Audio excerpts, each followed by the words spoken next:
Hello guys, আমি এসে গেছি আপনাদের সামনে। দেখুন, এই রেমেলি নামক ঝড়ের জন্য ঠিক আছে আমাদের এখানে পুরো লোডশেডিং, যে কারণে আমাদের ছেলেরা সবাই কুয়ো থেকে জল তুলে মোটামুটি মানে দিন কাটানোর জন্য জলের ব্যবস্থা করছে। সাথে ব্লিচিং আছে, পটাশ আছে, সাথে কিছু ছেলে আছে। দেখুন ছেলেগুলোকে দেখুন দেখুন ঠিক আছে। সাথে সাথে এই তো আমাদের আরও মেম্বার বেড়েছে, ঠিক আছে। দেখুন সবাই সবাই সবাই মিলে কুয়ো থেকে জল তুলছে, ঠিক আছে। দেখুন দেখুন দেখুন কুয়ো থেকে জল তুলে চালাচ্ছে, ঠিক আছে। মানে এই যে রেমেলি নামক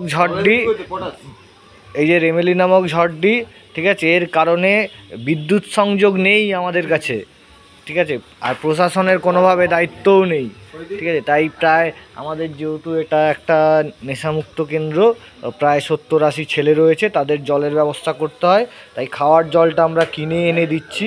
বাকি বাথরুমে ইউজ করা বা কোনো কিছু জামা কাপড় ধোয়ার জন্য যে জলটার প্রয়োজন, তার জন্য আমরা এই কুয়োর জলটা ব্যবহার করছি, ঠিক আছে। প্রশাসনের কাছে সাহায্য চাইলে প্রশাসন বলছে যে এখন আমরা কিচ্ছু করতে পারবো না, সময় লাগবে 8-10 দিন, ঠিক আছে। তাই এই পদ্ধতি। দেখুন ব্লিচিং দেওয়া হচ্ছে, এখন